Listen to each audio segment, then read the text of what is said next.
Gloire au Seigneur Jésus. Très content donc de prendre ce moment encore avec chacun d'entre nous cet après-midi. Et c'est dans un thème d'étude biblique que je vais synthétiser, simplifier peut-être aussi un petit peu, que j'aimerais que nous puissions aller faire quelques lectures et puis quelques réflexions cet après-midi. Le thème de l'interprétation des Écritures.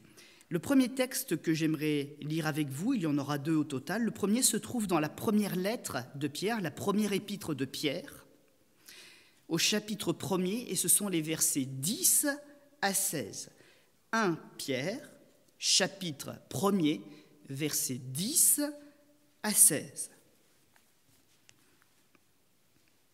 Il est question donc dans ce texte, nous le lirons dans un instant, des prophètes, c'est-à-dire des hommes fidèles à Dieu, devenus comme la bouche de Dieu, par lesquels le Seigneur, le Saint-Esprit, se sont exprimés et ont révélé le cœur de Dieu au peuple. Au travers de ces intercesseurs, au travers de ces hommes de foi, eh bien, le Seigneur a aussi permis que des textes parviennent jusqu'à nous. 1 Pierre, chapitre 1er, versets 10 à 16. Les prophètes donc, qui ont prophétisé, touchant la grâce qui vous était réservée, ont fait de ce salut l'objet de leurs recherches et de leurs investigations. C'est donc, ce ne sont pas simplement des paroles en l'air, c'était véritablement une quête spirituelle pour eux. Ils voulaient sonder l'époque et les circonstances marquées par l'Esprit de Christ qui était en eux et qui attestait d'avance les souffrances de Christ et la gloire dont elles seraient suivies. Notez qu'il est ici question de l'Esprit de Christ, le même Esprit qui est appelé Esprit de Dieu ou Esprit Saint. Il y a donc bel et bien une unité, une union, Père, Fils et Esprit, tel que d'ailleurs nous l'avons chanté dans notre cantique tout à l'heure. Et cet Esprit armait les prophètes, il voulait sonder donc l'époque et les circonstances marquées par l'Esprit de Christ qui étaient en ceux qui attestaient d'avance les souffrances de Christ et la gloire dont elles seraient suivies. Il leur fut révélé. C'est donc pas de l'intellectualisme ou de la philosophie, mais c'est une volonté de Dieu. Il leur fut révélé que cela ne serait pas pour eux-mêmes, mais pour vous, qui étiez les dispensateurs de ces choses qui vous ont été annoncées, que vous ont annoncé maintenant ceux qui vous ont prêché l'Évangile par le Saint-Esprit envoyé du ciel, et dans lesquels les anges désirent plonger leur regard. C'est pourquoi saignez les reins de votre entendement, soyez sobres, ayez une entière espérance dans la grâce qui vous sera apportée lorsque Jésus-Christ apparaîtra.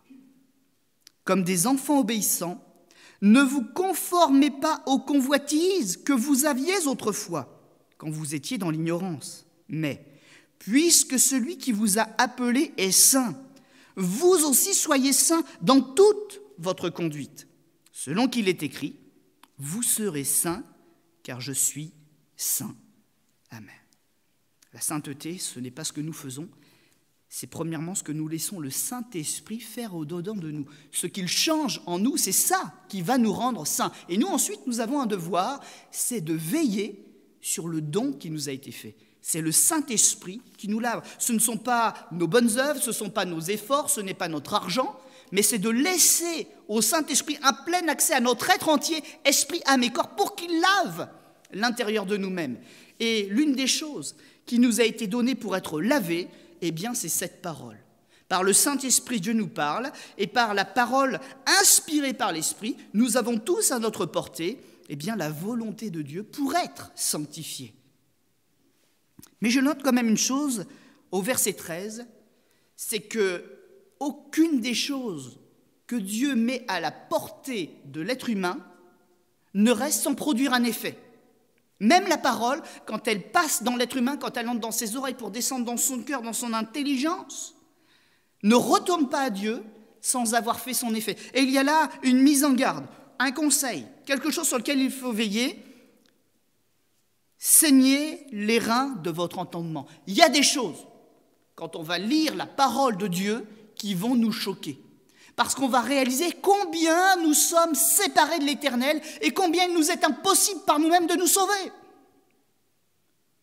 et de réaliser dans notre fierté, dans notre force, dans notre vigueur, qu'il faut un sauveur et que personne ne peut réchapper à l'enfer s'il n'y a pas l'action de Dieu, eh bien des fois il faut le dire, accroche ta ceinture.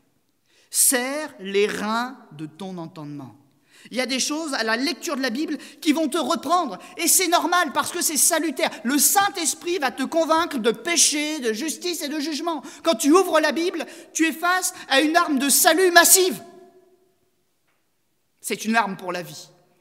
Et elle a été forgée par Dieu pour changer la mentalité de tout homme sur cette terre qui veut trouver son Créateur et être sauvé. C'est donc très important. Quand on ouvre la Bible, eh bien, d'arriver à comprendre ce qu'elle nous dit. Et je bénis le Seigneur, c'est qu'en réalité, dans la Bible, il n'y a pas 50 choses à comprendre. Il y a un certain nombre de choses à comprendre. Mais la plus fondamentale, Christ, l'auteur du salut, celui qui a réalisé le salut et qui le met à notre portée, il est présent à chacune des pages et chacune des expériences. S'il te faut, mon ami, mon frère, ma sœur, comprendre une chose de toute la Bible, c'est que Dieu a tant aimé le monde qu'il a donné son Fils unique afin que quiconque croit en lui ne périsse point, mais qu'il ait la vie éternelle. Et si tu prends ce fil conducteur, si tu tiens la main de Jésus, toute cette Bible s'éclairera devant tes yeux. La Bible est un précieux trésor. Et vous savez ce qu'on fait sur les trésors pour qu'ils ne soient pas gâchés? On les cache. On les met en sécurité en mettant une serrure. Eh bien, si la Bible te semble hermétique, la clé, c'est Jésus. Prends Jésus, mets-le là où il doit être dans les textes, mets-le aux endroits où il y a besoin pour toi d'un éclaircissement, et ce Jésus lèvera le voile sur le secret, sur le trésor qui est là tout à ta portée. Pierre nous dit donc, oui, c'est vrai, il y a des hommes qui ont travaillé pour Dieu, des prophètes, mais Dieu les a choisis. Dieu les a guidés. Parfois même Dieu les a repris parce que certains se sont trompés. Mais jamais dans ce qui a été gravé dans la parole. Parce que dans la parole, c'est leur témoignage. Quand ils sont revenus de leur voie d'égarement, de leurs erreurs. Jonas, par exemple. Mais l'histoire de Jonas est entièrement vraie. On n'est pas resté sur un homme en état de rébellion. C'est un homme qui a réussi l'épreuve. Et il en a témoigné. Et d'autres encore. David n'est pas resté dans son adultère.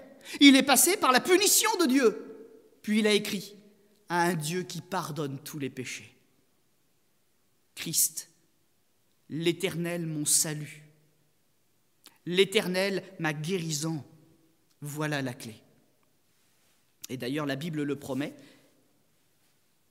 celui qui marche avec Jésus ne sera jamais confus. Si donc certaines choses et de devoir passer par la personne de Jésus vous fait peur, eh bien prenez cette peur. Apportez-la dans votre prière au pied de votre Créateur et il la balayera. Je me rappelle de cette expérience que j'ai faite quand j'étais tout jeune. Je devais avoir à peu près 11 ans. Un jour, j'ai crié à Dieu parce que je voulais savoir où était la vérité. J'étais jeune, donc ma mère m'emmenait à l'église. Et je croyais en Dieu, fondamentalement, en ce Dieu esprit tout-puissant, parfaitement bon et saint, qui s'intéressait à moi parce qu'il m'avait créé. C'était la logique. Il m'a créé, donc il y a quelque chose pour moi. Mais je disais, j'entends parler de Jésus. Et ce Jésus, c'est qui? En plus, venu sous les traits d'un homme, un imposteur. Un homme, pour me parler. Alors j'ai prié celui en qui je croyais, Dieu le Père. Et la première chose qu'il m'a dite, tu devras croire en mon Fils Jésus. Quand on est sincère et qu'on est prêt à entendre la réponse de Dieu, le chemin, il est tout tracé. Pourquoi résister? Le Seigneur a d'ailleurs pourvu à certaines choses. Malheureusement, aujourd'hui, les gens s'en détournent. Les missionnaires, on les aime bien, ils fondent des églises. Et on sait que c'est dur pour eux, alors on prie pour eux. Puis viennent les prophètes. Et quand on entend parler de prophètes, certains, ils sont plus dans l'admiration d'hommes qui ont des révélations que devant la parole de Dieu qui les confond. J'ai déjà vu cela de mes propres yeux. Des prophètes dévoilaient le péché des personnes et les gens se levaient tout joyeux en disant « C'est moi qui ai péché !» On est dans le spectacle. Dieu n'a pas envoyé des prophètes pour cela. Mais ils sont indispensables. Ils aident le peuple de Dieu et l'Église à prendre les bonnes directions. Et il en est de même aussi pour les autres ministères, particulièrement aussi celui d'enseignant. Aujourd'hui, on aimerait tellement décaler le choix de Dieu. Seigneur, moi je ne veux pas croire en un homme, je veux croire en la petite épicerie que j'aurais choisie et puis la conception que je me suis faite avec les enseignants que je me suis choisis. Mais le Seigneur choisit ces hommes, il remplit de l'esprit ces hommes. Les nier, les renier, c'est renier Jésus lui-même qui les a choisis. Il faut réapprendre, quand on parle de foi, à avoir foi dans les hommes que le Seigneur a mis sur notre chemin, ceux qui portent l'onction. Et si nous nous détournons de cette volonté de Dieu, nous ne marchons pas pleinement dans la volonté de Dieu. Et ça, c'est une chose importante. Toutefois, comment savoir que nous ne nous trompons pas ? Eh bien, nous avons le contrat. Et s'il y a des erreurs dans notre vie, ce n'est pas la faute de tel ou tel pasteur qui finalement n'est qu'un homme aussi. Mais c'est peut-être parce que nous-mêmes, nous négligeons le fondamental. Ils sont là, ces hommes, pour nous aider à bien grandir, comme des tuteurs qui aident une plante à s'épanouir droit. Mais la responsabilité, la vraie, et le péché que le Seigneur pourra toujours nous reprocher, c'est de ne pas avoir fait nous-mêmes les démarches de lire la Bible, de chercher à la comprendre. Et si on manque d'intelligence, de sagesse, de patience, de connaissance, de nous être mis à genoux pour lui dire « Père, je ne comprends pas ». Ça, c'est notre faute.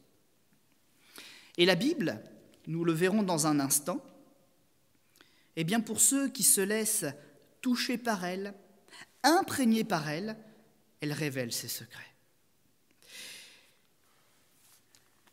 Il y a différents mots, je vais les aborder avec nous parce que certains, plus érudits que moi, bien plus érudits que moi, utilisent ces mots tous les jours parce qu'ils ont à la maison une quantité de littérature. Parler de la Bible et de comprendre la Bible, c'est parler d'exégèse, c'est-à-dire aussi de chercher à comprendre les mots et pourquoi le Saint-Esprit a choisi ces mots plutôt qu'un autre. Ne lisons pas trop vite la Bible. Je vais vous donner un conseil pratique. Mieux vaut lire un chapitre de la Bible tous les jours en essayant de le comprendre et en se posant aussi des questions sur les mots pour grandir, plutôt que d'enchaîner des chapitres et de dire « Bravo, ça y est, je l'ai fait, j'ai lu la Bible ». Vous serez plus enrichis par les pensées qui vous auront gagné, interpellé, touché, sur lesquelles vous aurez même changé votre mentalité, votre façon de voir pour Jésus, que plutôt d'accumuler des connaissances ou de relever un vain défi de dire « j'ai lu toute la Bible ».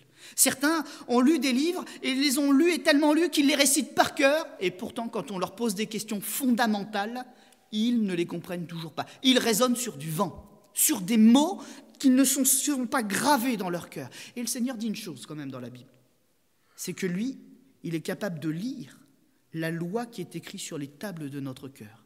Le Seigneur, il fait le bilan non pas avec ce qui est là, mais avec ce qui est descendu là dans le cœur. Et mon ami, mon frère, ma sœur, si tu es vraiment un homme, une femme, imprégné de l'Esprit de Dieu, le bilan est bon. Et tu es plus grand, et tu seras appelé plus grand, plus grande, dans le royaume des cieux, plus grand même que Jean-Baptiste, devant les intellectuels qui sont capables d'avoir ces compétences que tu n'auras jamais. Mais devant Dieu, la compétence, la certification, le certificat, c'est toi qui l'as, parce que tu es à Jésus, parce que tu le connais, que tu le comprends, et que tu as choisi de vivre comme il a été. L'exégèse, prendre des mots, les comprendre dans leur langue, dans la culture où ils nous ont été donnés. Certains diront, dans une quête mystique, personne n'a la vraie Bible. Et tout le monde, les supra-spirituels, sont à la recherche de la Bible parfaite, celle qui n'a aucun défaut, celle qui n'a pas un verset en trop ou un verset en moins, celle qui a tous les livres ou ceux qui en ont le moins, pour être sûr qu'on n'en vende pas trop. Et encore une fois, je le rappelle, parce que la Bible dit, dans l'Ancien, dans le Nouveau Testament, et encore dans l'Apocalypse, le Seigneur lui-même est le garant de sa parole. Si quelque chose ne va pas, il interpellera notre cœur et dévoilera la supercherie du malin. Alors, ne faisons pas justice à la place de Dieu, mais ayons foi en sa justice et en ses promesses. Voilà un acte de foi. De toute façon, si nous lisons quelque chose dans la Bible qui ne colle pas, qui ne va pas, posons premièrement des questions avant de nous brusquer et laissons-nous éclairer par le Seigneur. Et vous verrez, il y a beaucoup de difficultés, des choses qui disparaîtront et même vous vous rapprocherez encore un peu plus de Dieu. Je prends un exemple que l'on pourra aussi reprendre tout à l'heure. Si vous lisez la Bible il y a des contresens. Ah, quel gros mot j'ai dit là. Lisez dans Matthieu, lisez dans Luc, les récits des béatitudes, de là où Jésus a fait ses sermons, etc. Il y a un moment, il a prêché dans la plaine, et il y a un moment, il a prêché sur la haute montagne, et c'est le même épisode. Ah.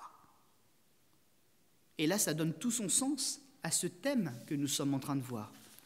Parce que cet endroit, si vous l'aviez vu avec vos propres yeux, si vous avez peut-être aussi un jour le privilège d'aller là-bas en Israël, eh bien vous verriez que l'endroit où Jésus a prêché est sur une falaise abrupte qui mène sur le lac de Galilée. Et à cet endroit-là, quand on est en bas, c'est une montagne, plusieurs centaines de mètres de haut. Mais quand vous êtes au sommet, c'est un grand plateau avec toute la rue commerciale qui vient du nord du pays. Et par là où passent tous les marchands. C'est pour ça que Jésus était là. Parce qu'il y avait tous les touristes, tous les commerçants. Et c'est à l'endroit-là qu'il pouvait prêcher la parole avec force. Et que cette parole allait ensuite reprendre les chemins. Un travail efficace. D'en haut, celui qui était sur le plateau, il voyait la perspective à perte de vue avec le lac au loin. Mais celui qui était en bas, il voyait la grande montagne. Tout est une question de point de vue. Au-delà de l'exégèse qui prend le texte tel qu'il est, dans son mot, dans son sens, dans sa culture, dans sa langue, il y a un niveau un petit peu au-dessus qu'il ne faut surtout pas négliger. C'est de prendre aussi le livre et la lettre que nous sommes en train de lire, souvent ce sont des lettres, dans leur intention, de connaître l'auteur, sa façon de parler, sa façon de s'exprimer. C'est cela aussi qui va nous permettre de déterminer si c'est vraiment Paul qui a parlé, si c'est vraiment Luc qui a écrit. De connaître aussi la façon d'être du personnage que Dieu a choisi. Et grâce à ces choses, toutes mises bout à bout, nous savons comprendre la parole de Dieu et nous savons reconnaître où sont les auteurs choisis par le Seigneur. Des textes tels que celui-ci, donc, vont être interprétés par ce que l'on appelle l'herméneutique. Et l'herméneutique, c'est un ensemble de règles. Alors là, il n'y a pas plus basique, vous appliquez la règle, logiquement, vous êtes censé vous approcher vraiment au très près du bon résultat, de la bonne réponse. Les 7 premières règles, je vais les énumérer rapidement, mais elles parlent d'elles-mêmes dans leur titre, il n'y a pas besoin d'en faire toute une explication. Elles s'appliquent en réalité à toute forme de livre. Prenez n'importe quel livre, si vous voulez le comprendre, ces règles s'appliquent. L'étude des mots tels qu'ils sont, pourquoi ils ont été choisis, l'étude donc sémantique. Le contexte littéraire, c'est-à-dire qu'est-ce qui s'est passé dans le chapitre avant ce que j'ai lu et qu'est-ce qui se passe dans celui d'après. Replacez le contexte pour comprendre l'intention. Le type littéraire. Si vous lisez la Bible et que vous lisez « les collines chancellent » ou « les collines chantent »,« les pierres se mettront à crier », il ne faut pas être mystique, il ne faut pas le prendre au pied de la lettre. On est dans un texte qui a une nature poétique. Et ça, il faut le comprendre dans le texte, de manière à lui rendre son sens original et à ne pas partir dans des choses extravagantes. Si c'est une lettre, ça veut dire que la lettre, elle est adressée à quelqu'un. Ça veut dire qu'à cet endroit-là, il y avait un besoin particulier. Et parfois, c'est aussi ça la réalité de la Bible, c'est que nous avons les réponses des apôtres, l'épître de Paul aux Corinthiens, la lettre de Paul aux Corinthiens. Et cette lettre, elle est une réponse à des questions qui ont été posées à l'apôtre. Et ça, il faut le comprendre avant. Il ne se contente pas de faire des énumérations, une sur le mariage, une sur la Sainte Seine, etc. Il répond à des problèmes pour lesquels on lui a dit « Mais Paul, comment on doit faire ?» Et si vous lisez la lettre de Paul aux Corinthiens dans ce sens-là, eh bien vous comprendrez qu'il y avait des besoins, que ce sont des réponses. Mais il y a en même temps des réponses de Paul, eh bien sans la lettre originale, qui lui a été adressée, sur lesquelles il vaut mieux se méfier et dire écoutez, il y a des hypothèses, mais faisons attention de ne pas interpréter pour passer à côté de la parole de Dieu. Certains se faisaient baptiser pour les morts. La question d'origine, on ne l'a pas. Mais Paul a dit que c'était une folie de se faire baptiser pour les morts. Et dans le contexte, ça porte à confusion. Certains, aujourd'hui, se font encore baptiser pour les morts. Et ils disent, il faut bien qu'ils soient baptisés, sinon un jour ils vont comparaître devant Dieu, ils ne sont pas baptisés. Ils iront forcément en enfer. Sauf que, si on prend l'ensemble de la parole de Dieu et son enseignement, que faut-il faire pour être sauvé?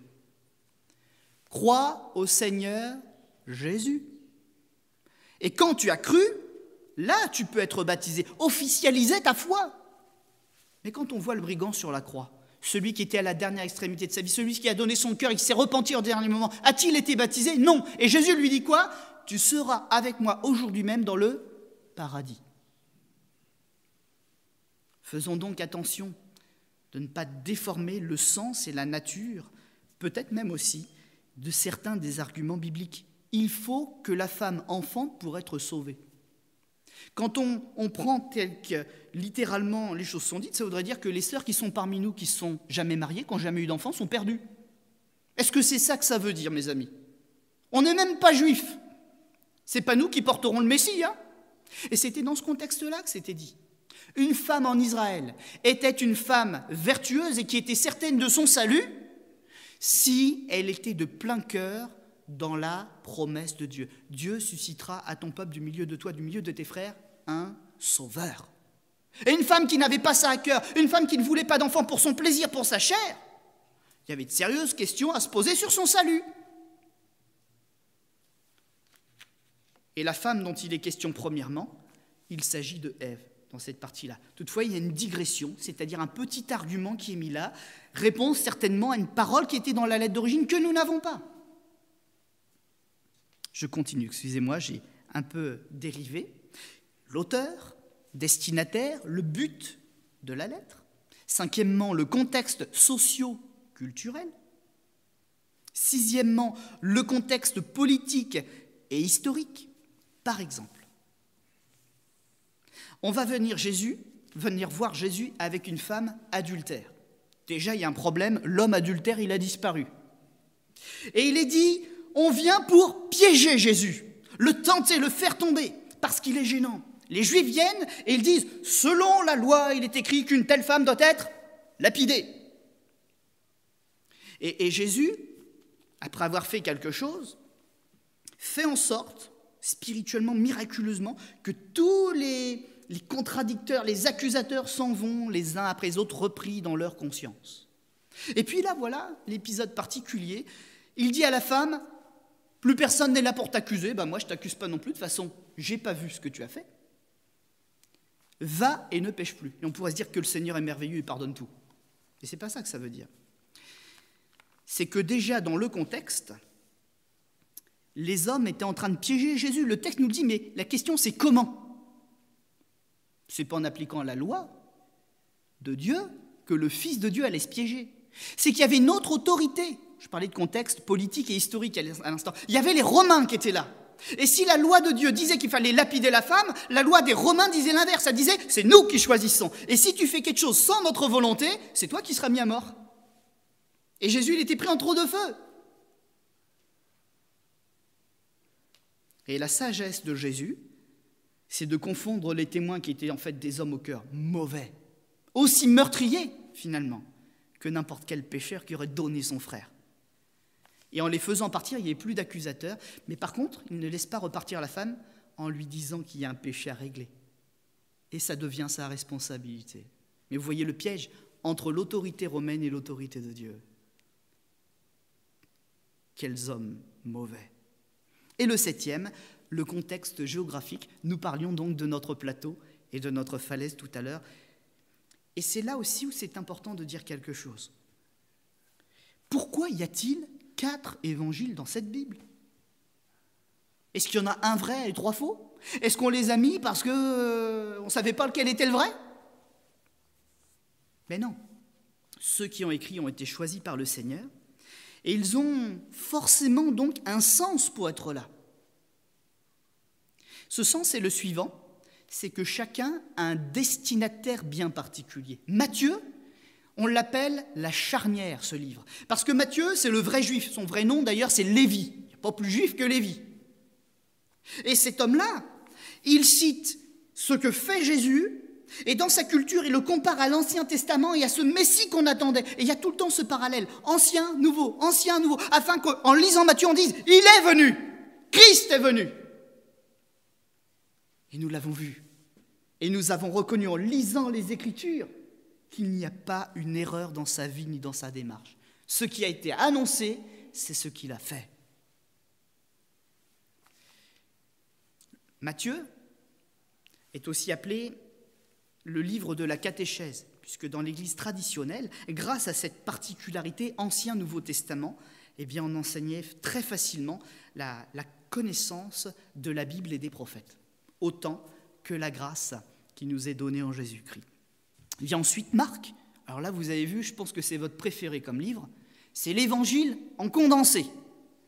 Et on voit que ce qui est marqué dans Luc, il y a très peu de choses inédites en fait. Beaucoup de ce qui est dans Marc est déjà dans Matthieu, est déjà dans Luc. Mais on voit une chose, tout à coup, il guérit, il touche, il relève. Oh, quel serviteur puissant! Voilà la notion qui est dedans. Jésus le serviteur puissant. Dans Matthieu, c'était le roi, le Messie qui était venu. Dans Marc, c'est le serviteur puissant. Et on s'adresse aux Romains. Ils aiment bien avoir des serviteurs. Ils aiment bien que ça aille vite. Ils aiment bien voir l'efficacité de ce qu'ils croient. Marc, l'évangile qui avance, qui montre à quel point Dieu est puissant. Mes amis, il a bouleversé le monde en 3 ans et demi. Avant, il y avait l'ignorance et désormais, il y a le salut, le baptême de l'esprit, le relèvement des morts, la guérison. Ah oui, il est efficace, Jésus, efficace. Puis il y a Luc. Luc, c'est quelqu'un qui a travaillé, d'ailleurs, comme on le lisait dans notre première lecture de 1 Pierre, quelqu'un qui était attentif, quelqu'un qui n'a pas connu Jésus de son vivant, mais qui en a entendu parler après sa résurrection. C'est quelqu'un qui, dans sa culture, c'était très certainement un juif, il était d'ailleurs certainement un esclave au service d'une famille, parce qu'il avait été formé comme médecin, et c'est comme ça qu'on faisait à l'époque. C'était un médecin de famille, mais donc ça veut dire que c'était un esclave de famille. Et puis un jour, il se convertit et son maître le libère pour qu'il puisse accompagner Paul. Certainement que le maître, du coup, il était en voie de conversion. Parce que quand Paul écrit, il ne s'adresse pas à vous ni à moi. La lettre commence en disant à mon très cher ami Théophile. À Théophile. Je ne sais plus s'il y a le mot ami, excusez-moi. Peut-être été un peu zélé là. Mais ça veut dire que Luc interroge les gens. Il dit d'ailleurs dans son introduction, j'ai été questionner les témoins oculaires, ceux qui ont vu les choses, qui se sont convertis après. Et il dit, tu vois mon ami Théophile là, ce que tu as vu, ce que tu as entendu, ici, en Israël, tout le monde le dit, Jésus est le Messie. Jésus est le Messie. Il a fait un travail, on pourrait dire, de journaliste aujourd'hui, ce sont les mots exacts. Et Luc, il découvre Jésus sous un aspect que les autres ont peut-être moins bien connu dans le monde, mais puisqu'il est avec les témoins oculaires, il peut découvrir cela. Il a été le plus fidèle des amis, celui qui était à côté, celui qui consolait et celui qui le fait encore. Et il nous décrit Jésus dans sa volonté d'être un homme pleinement, celui qui pleure, celui qui est malheureux, celui qui compatit. Il parle des sentiments de Dieu pour nous. C'est l'évangile social, où Jésus relève les femmes, où il encourage les âgés, où il prend soin des malheureux. Et puis encore, le 4e, écrit beaucoup plus tard, l'évangile de Jean. Jean a vécu longtemps.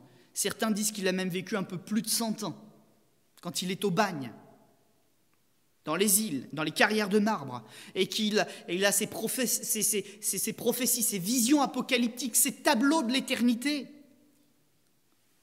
Eh bien, Jean est déjà très, très âgé. Et c'est parce qu'il sent maintenant que son temps est venu qu'il va commencer à transmettre, alors certainement à des plus jeunes qui sont autour de lui, des scribes, les paroles de la prophétie, tout ce qu'il a reçu pour que ça ne se perde jamais et que cela parvienne jusqu'à nous. Il sait déjà que Pierre a déjà guidé Marc pour que Marc écrive son évangile. L'évangile de Marc, en fait, c'est l'évangile de Pierre. Pierre était son maître de stage. Il sait que Matthieu écrit. Il sait que Paul a beaucoup écrit. Et maintenant, c'est son tour. Et il a à cœur de nous parler d'une chose que seuls ceux qui ont été vraiment près de Jésus peuvent dire. Il est Dieu. Il est véritablement le Fils de Dieu. Et ça, il le dit en toute connaissance de cause.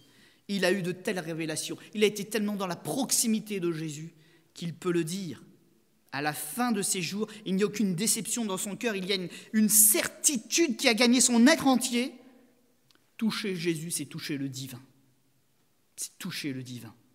Il n'y a pas de plus grand que lui. Il n'y a pas de personne plus digne de foi que lui. Ça veut donc dire que quand on lit la Bible, contrairement aux autres livres, il y a aussi des règles particulières au-delà des 7 que nous avons énumérés, qui doivent être utilisés.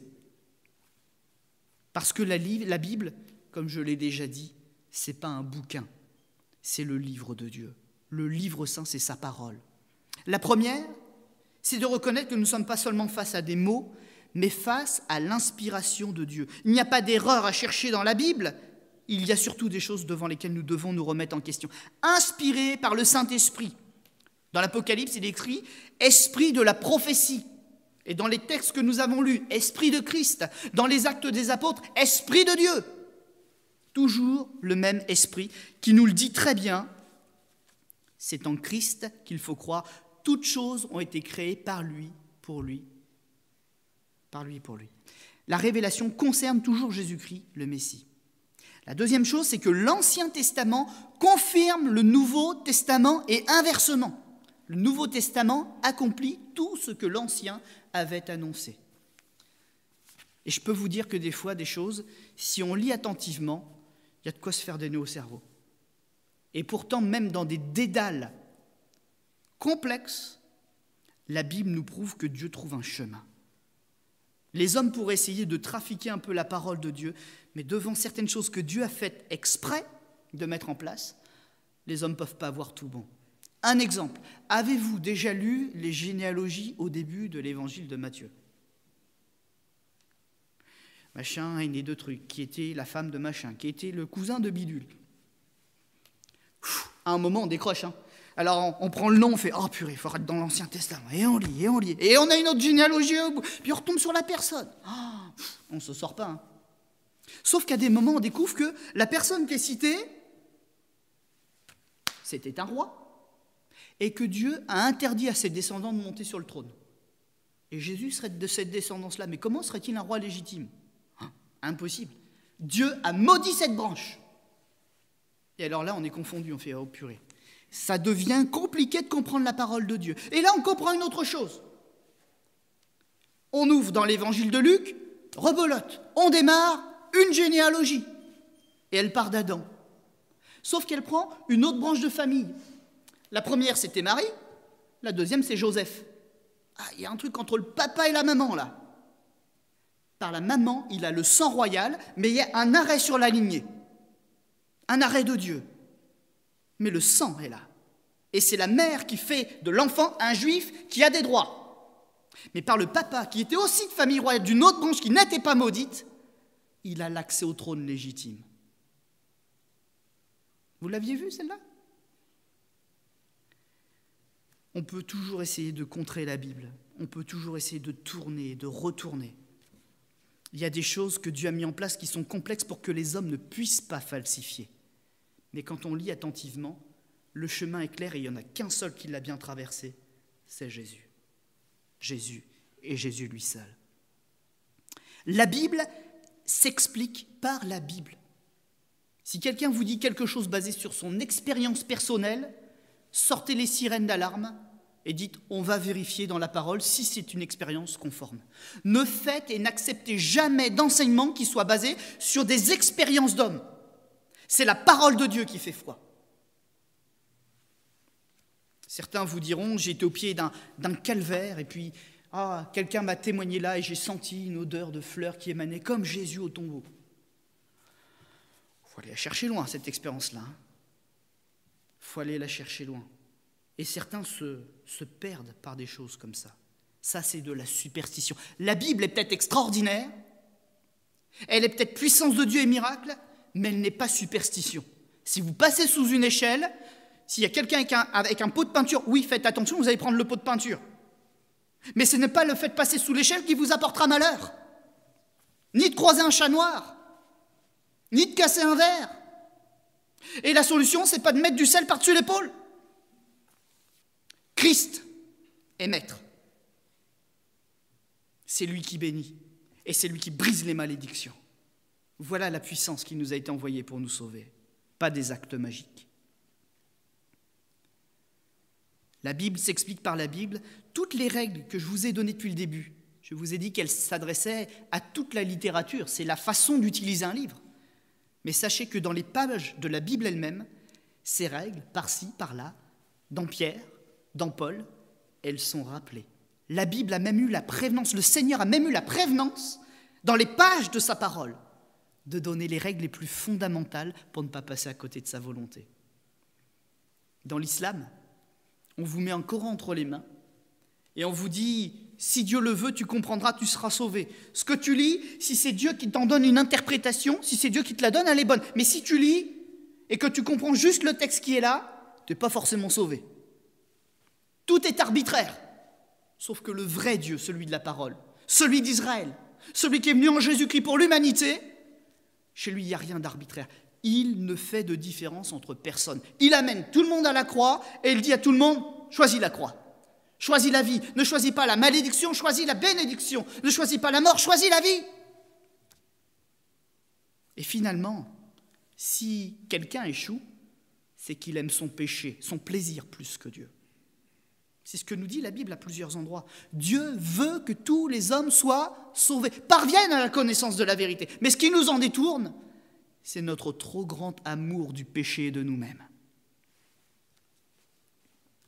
Je passerai sur tous les textes extra-bibliques, les auteurs, les compositeurs, les chanteurs, les historiens qui ont parlé de Jésus. Jésus n'est pas une légende, des gens qui n'avaient rien à voir avec la foi en ont parlé. Il y a donc, au-delà de la Bible, d'autres témoins historiques de la venue de Jésus. Et puis, il y a des grandes erreurs aussi. Je ne tarderai pas trop sur ce que j'apporte cet après-midi. Mais l'erreur classique, c'est de vouloir se faire juif à la place des juifs. Une certaine Église a enseigné et enseigne encore aujourd'hui qu'Israël a été déchu de ses droits et qu'elle a perdu son héritage.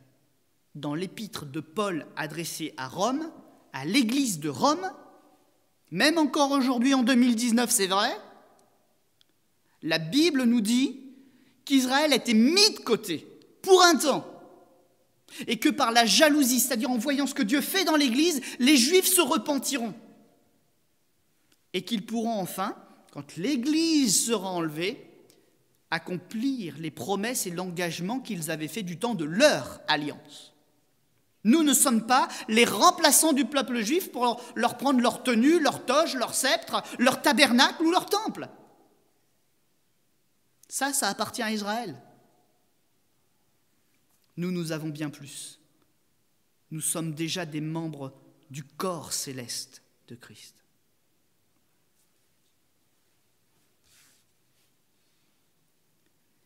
Il ne faut donc pas confondre la loi, l'alliance d'Israël, ceux pour lesquels ils sont dépositaires, gardiens de la parole, et la grâce à nous, les non-juifs, qui a été communiquée. Être aujourd'hui, à vouloir devenir juif avant de devenir chrétien, avoir des symboles qui n'appartiennent pas à notre sang comme la circoncision, c'est manquer de foi quant à l'esprit et au plan de la grâce. C'est pourquoi saignez les reins de votre entendement, soyez sobres, ayez une entière espérance dans la grâce qui vous sera apportée lorsque Jésus-Christ apparaîtra. On n'est pas sauvé au travers des symboles, on est sauvé au travers de cette réalité, la grâce. Christ est mort sur la croix, il a porté le poids de nos péchés et bien plus, il n'est pas resté lié par la mort, il est ressuscité. Toutefois, finalement, la grâce, la Bible le dit, elle est plus exigeante que la loi. Parce que la loi, on appliquait des règles comme un mode d'emploi. Pour arriver à connaître un peu mieux Dieu, arriver à discerner son caractère dans un temps enténébré. Mais avec la venue de Jésus, la Bible nous dit, la lumière est venue dans le monde. La lumière est venue dans le monde. Aujourd'hui, on n'a plus simplement besoin d'un code et d'une loi, il faut la connaître, il faut la lire, il faut l'aimer, mais on a plus. Quand Jésus est venu, il nous a donné le pouvoir de changer pour devenir des enfants de lumière comme il est lui-même. Nous ne sommes pas parfaits, mais nous tendons à lui ressembler.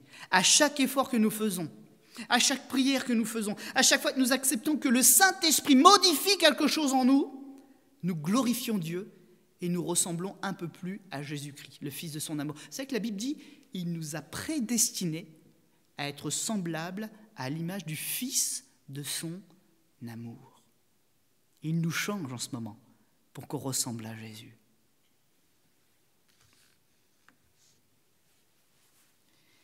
Ne pas confondre donc la loi et la grâce. Toutefois, c'est vrai que comme n'importe qui démarre, comprendre la loi, avoir au moins les préceptes de la loi, les enseigner à nos enfants, sont des choses fondamentales qui les aideront à comprendre la suite.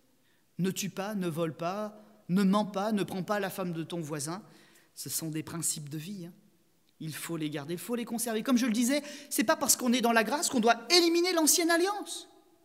Elle nous prépare à entrer dans la nouvelle. Mais pour autant, nous n'avons pas à judaïser. Nous avons à connaître et à suivre le plan de Dieu. J'ai connu cela personnellement aussi. Et je crois que beaucoup de chrétiens le vivent et c'est une démarche finalement qui est normale. Quand on se donne à Jésus, au moment où on réalise ce qui nous sépare de lui et la dimension de sa grâce et qu'on se convertit, il y a un temps où dans nos vies, on essaie de tout remettre d'équerre, tout remettre droit. Et là, on devient un peu dur, un peu légaliste. Alors ça ne doit plus être chez moi, ça ne doit plus être chez moi. Toi, je ne te parle plus parce que maintenant, je suis chrétien. On a des fois des périodes où on est difficile. J'ai été comme ça, je ne peux pas jeter la pierre à personne. Mais vient aussi le temps où nous comprenons la dimension de la grâce. Que le Seigneur ne nous demande pas de juger ou de condamner, ce n'est pas nous les juges. Mais il nous demande d'apprendre à aimer notre prochain parce qu'il est dans cette faiblesse. Il n'a pas encore passé le cap de connaître Jésus. Et là, on entre vraiment dans la grâce parce que désormais, c'est l'amour pour notre prochain qui est en situation d'échec, d'ignorance qui nous gagne. Et cet amour de l'Esprit, donné par l'Esprit, il nous permet d'accomplir la loi nous aussi. Et puis de servir le Maître dans un esprit de paix, de patience et de compréhension. Voilà la grâce. Voilà la beauté de ce qui nous a été confié à nous. Israël a la loi, mais nous avons l'amour du prochain. Que le Seigneur nous aide donc, en lisant sa parole, à arriver à comprendre ces choses, pas par l'intelligence, mais que ça se passe là. Et que quand ils nous voient, ils disent « Ma parole est vraiment vivante en toi. Tu l'as gravée sur ton front, tu l'as gravée sur ta main, tu l'as gravée sur ton cœur. Tu es un enfant de Dieu. » Voilà à quoi sert la Bible. Je vous invite à incliner votre front un instant.